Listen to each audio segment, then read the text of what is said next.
Assalamualaikum warahmatullahi wabarakatuh. Saya Wahyuni, mahasiswa profesi Nurse di Surya Global Yogyakarta. Pada kesempatan kali ini, saya akan membahas tentang penata laksanaan kegawat daruratan pada pasien hipoglikemi. Hipoglikemi adalah keadaan di saat glukosa darah mencapai level tertentu. Terdapat dua definisi dari hipoglikemi. Yang pertama, di mana kadar gula darah berada di tingkat kurang dari 60 mg per dl. Kemudian yang kedua, kadar glukosa darah berada di tingkat kurang dari 80 mg per dl dengan adanya gejala klinis.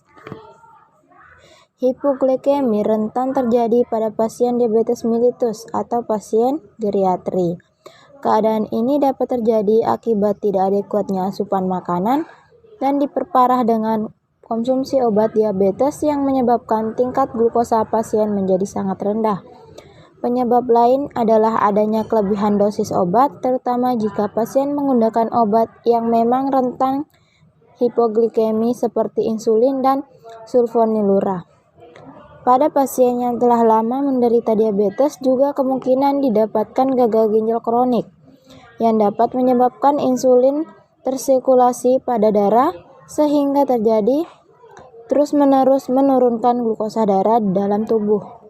Hal ini juga dapat menyebabkan hipoglikemi, di mana hipoglikemi dapat diakibatkan oleh beberapa hal.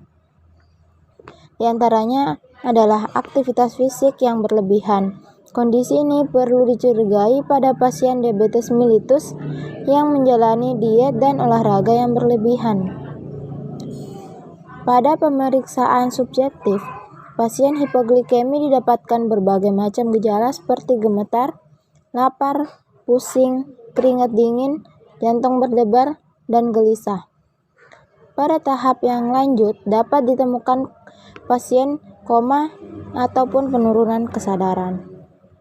Perlu ditanyakan juga mengenai riwayat diabetes, riwayat pengobatan terhadap diabetes, pemakaian terakhir dari obat tersebut, perubahan dosis, waktu makan terakhir, jumlah asupan makanan, dan juga aktivitas fisik yang dilakukan.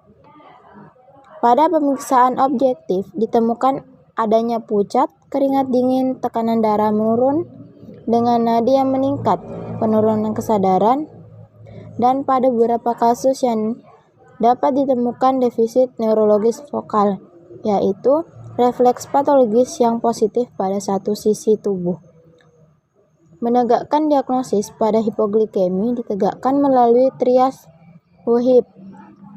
Untuk menegakkan diagnosis hipoglikemi, lakukan pemeriksaan dengan stick glukos atau pemeriksaan serupa yang dapat mengidentifikasi gula darah secara cepat. Kriteria diagnosis hipoglikemi yang disebut trias WHIP adalah: yang pertama, gejala yang konsisten dengan hipoglikemi. Yang kedua, kadar glukosa plasma yang rendah. Ketiga, setelah pemberian glukosa, kadar glukosa plasma kemudian akan meningkat. Untuk tata laksana pada hipoglikemi ada beberapa cara yang dapat dilakukan. Jika pada pasien sadar, lakukan pemberian glukosa murni atau pemberian gula murni sebanyak 30 gram atau 2 sendok makan.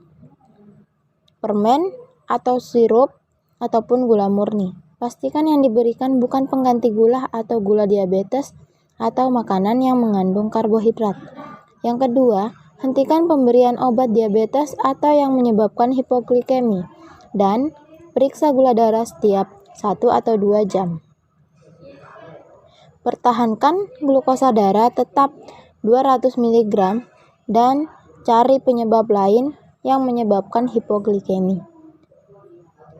Jika pasien datang dengan tidak sadarkan diri, maka tindakan yang diberikan yaitu: yang pertama, berikan larutan dextrose 40% sebanyak 50 mg, berikan bolus intravena.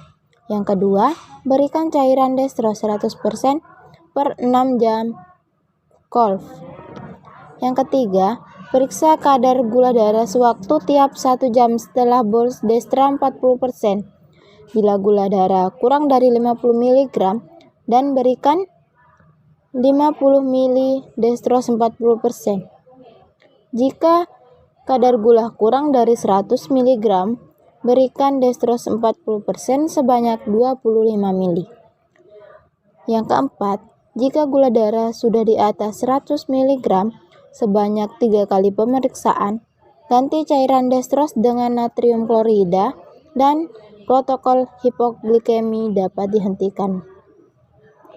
Terapi awal tersebut dilakukan sambil mempersiapkan perujukan ke fasilitas kesehatan tingkat lanjut yang memiliki dokter spesialis penyakit dalam. Sekian penjelasan dari saya. Semoga dapat bermanfaat untuk teman-teman semuanya. Saya akhiri. Wassalamualaikum warahmatullahi wabarakatuh.